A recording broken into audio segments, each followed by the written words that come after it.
च राजासीत् न दण्ड्यो न च दाण्डिकः स्वधर्मेण प्रजास्तावत् रक्षन्ति स्म परस्परम्।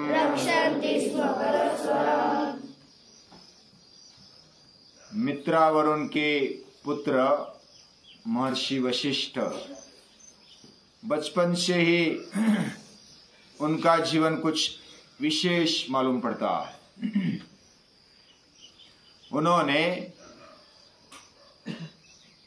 तंत्र विद्या, यज्ञ विद्या अच्छी तरह से ग्रहण कर ली। सभी विद्याओं में वो पारंगत थे, ऑलराउंडर थे।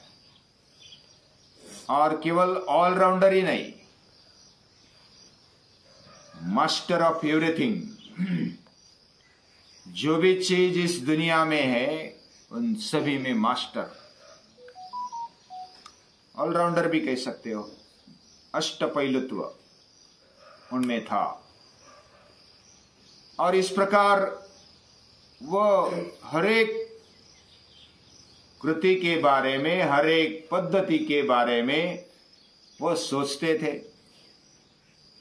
और विचार करते थे कि ये कौन कर रहा है, ये सृष्टि कौन चला रहा है, क्यों चल रही है, हमारा क्या कर्तव्य है। हम इस दुनिया में आए, हमें मन मिला, बुद्धि मिली, उसमें अलग अलग विचार भाव आते हैं। मनन मंथन करने की क्षमता हमारे में है। कुछ निर्णय करके कुछ कार्य करने की क्षमता भी हमारे में है। इस पृथ्वी का स्वर्ग बनाने की क्षमता हमारे में है, मानव में है, मनुष्य में है। तो उन्होंने विचार किया, ये जो पद्धति दुनिया में चल रही है, राजा और राज्य शासन व्यवस्था, ये सब नियम, क्या इसकी जरूरत है? क्या आदमी के पास बुद्धि होने के बावजूद भी ये सब डंडा नियम की आवश्यकता है? उन्होंने विचार किया, क्या जबरन हमें कोई डंडा मारे फिर हम उठे, फिर हम अच्छी बातें करें, या तो फिर हम नियम से रहे, नीति नियम हमारे जीवन में अच्छी तरह से आ जाए, इसके लिए डंडे की आवश्यकता है? प्राणियों को होती है। प्राणियों को डंडा देना पड़ता है, तब वो लाइन पर चलता है। वैसा हमें भी आवश्यकता है क्या? राजा की आवश्यकता है क्या? राज्य व्यवस्था की आवश्यकता है क्या? कुछ शासन, नीति नियम, कुछ सजा देना, इसकी आवश्यकता है क्या?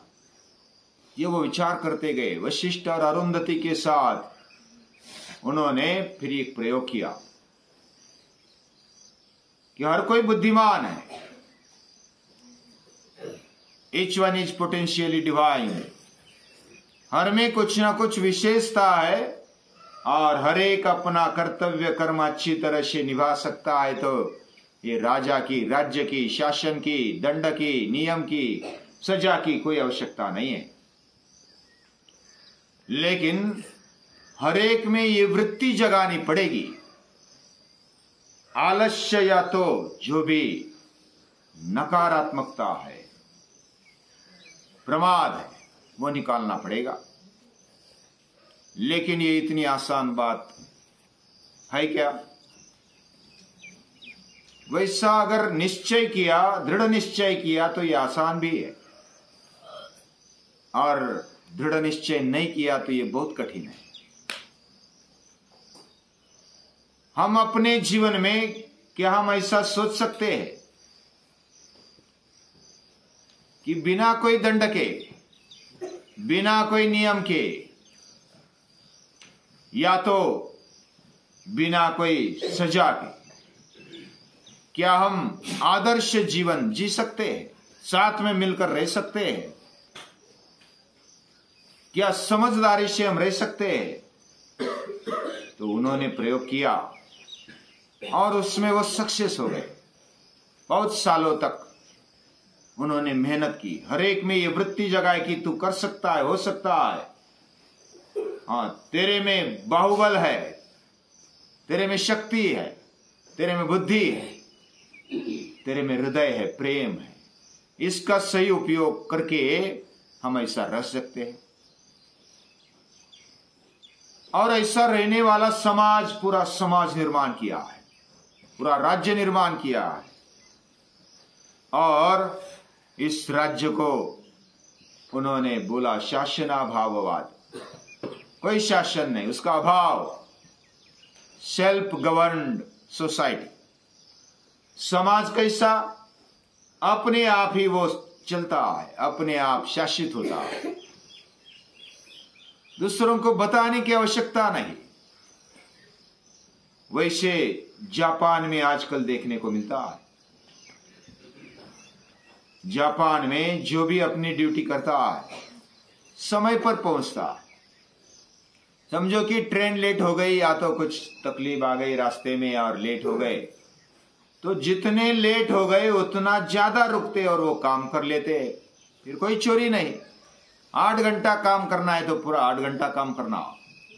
मुझे कोई देखेगा फिर मैं काम करूंगा, नहीं देखेगा तो मैं चोरी करूंगा, काम चोरी। ऐसा नहीं, मैं नियम पालूंगा। रास्ते पर जब गाड़ी चलाते तो कीप लेफ्ट, यानी कि बाई ओर चलना है तो बाई ओर चलता हूं, सिग्नल पड़ा है तो रुकता हूं, ट्रैफिक की पूरी नियम पालता हूं बिना कोई समझाए। वो समझदारी से अपने आप को शिस्त में रखना, और ये पूरा एप्लीकेशन उन्होंने किया। वशिष्ठ ऋषि ने स्वयं शासित समाज निर्माण किया, एक अल्टरनेटिव समाज। उनमें त्याग है, उनमें प्रेम है, उनमें कष्ट करने की हिम्मत है, कष्ट करते हैं और कर रहे हैं, ऐसा समाज निर्माण किया। एक दूसरे को संभालते भी, दूसरों का किसी का आक्रमण होता है तो वो खुद खड़े हो जाते और आक्रमण को वापस भिजाते। विश्वामित्र वह हुकुमशाह थे, राजा थे,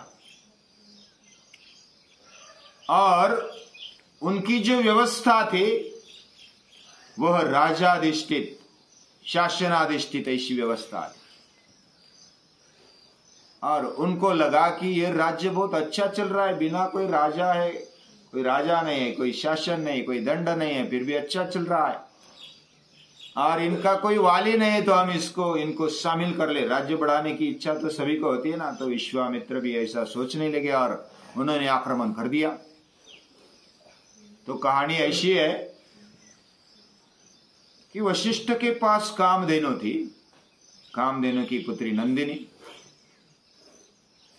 और कामधेनु को भगाने के लिए विश्वामित्र आ गए और उन्होंने भगाने की। पहले तो विश्वामित्र ने पूछा कि मैं कामधेनु ले जाता हूं आपकी, वशिष्ठ ऋषि को पूछा। वशिष्ठ बोले कि वो कामधेनु आती है तो ले जाओ, मुझे कोई दिक्कत नहीं है। लेकिन कामधेनु गई नहीं, और फिर विश्वामित्र बोले कि मैं आक्रमण कर दूंगा, लड़के ले लूंगा। नहीं, आप खुद आते हैं तो लड़के ले लूंगा।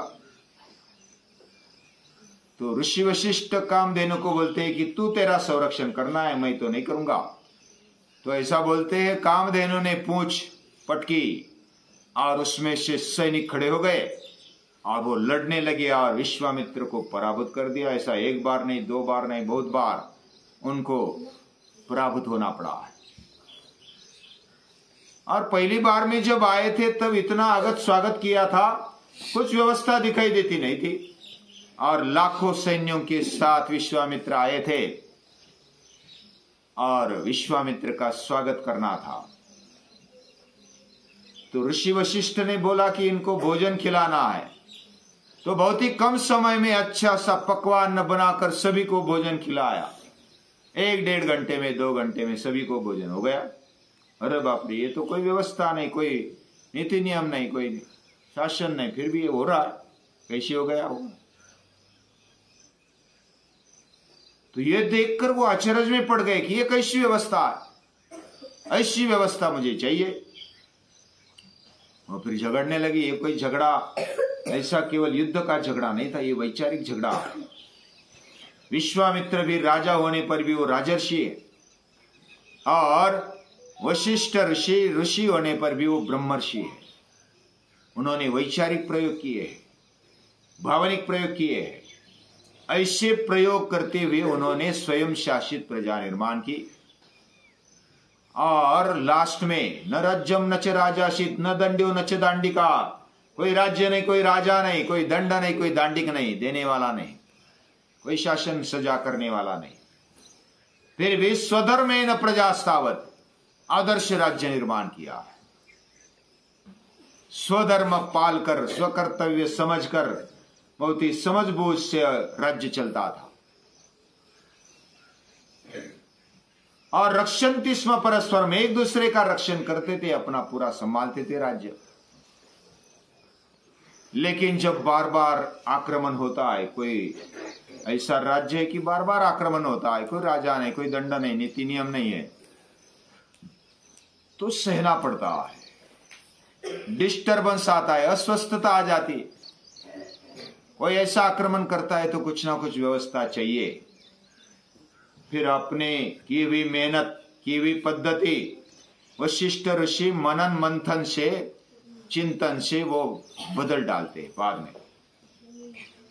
फिर राज नियंत्रित स्वयं शासित समाज ये निर्माण किया है। इस पर बहुत बोला जा सकता है। लेकिन फिर क्षत्रिय को, रघुवंश, सूर्यवंश को बुलाया। उनमें जो रघुवंशीय राजे थे, इक्ष्वाकु कुल के जो राजे थे, क्षत्रिय थे, उनको बुलाकर उनको राज्य सौंपा, राजा बना दिया। और फिर राजाधिष्ठित स्वयं शासित समाज निर्माण की, बहुत ही आदर्श समाज, हम राम राज्य उसको बोलते हैं। और राम राज्य इतना आदर्श राज्य निर्माण किया है। ऐसे बहुत सारे प्रयोग। हायर फेज ऑफ कम्युनिज्म क्या हो सकता है? कम्युनिज्म के बारे में आज बहुत ही वाद विवाद है,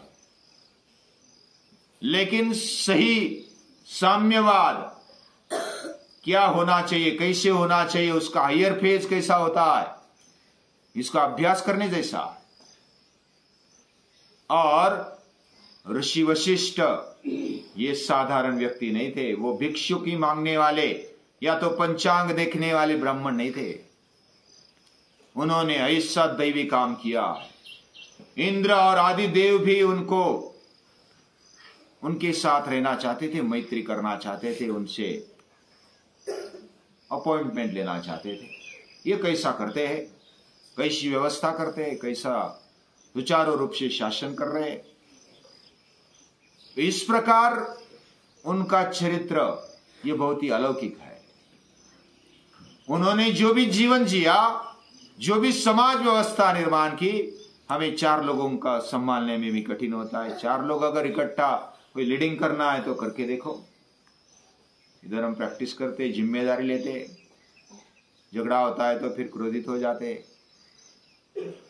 लेकिन पूरे सद्भाव के साथ सभी को साथ लेकर जो चलता है, उसको चलना कठिन हो जाता है। कुटुंब, छोटे कुटुंब को भी संभालना कठिन हो जाता है। लेकिन इतना बड़ा समाज और उनको उठाना, वैचारिक रूप में उठाना, सांस्कृतिक रूप से उठाना, ये कोई साधारण बात नहीं होती। हर एक के जीवन में कर्तव्य पालन की दक्षता होनी चाहिए, भाव एक दूसरे में होना चाहिए, तभी साथ साथ चलने का एक प्रयास होता है। साथ साथ चल सकते। संगच्छध्वम संवदध्वम संवो मनांसि जानताम, ये केवल कल्पना नहीं है, ये हमारे यहां प्रयोग हो चुके हैं। और ऐसा राम राज्य खड़ा होना चाहिए। ऐसे ऋषि मुनि हमारे भारत देश में हुए, उनको सुबह सुबह याद करते हैं। और ऐसे ऋषियों को, खास करके महर्षि वशिष्ठ को हृदयपूर्वक प्रणाम करते हैं।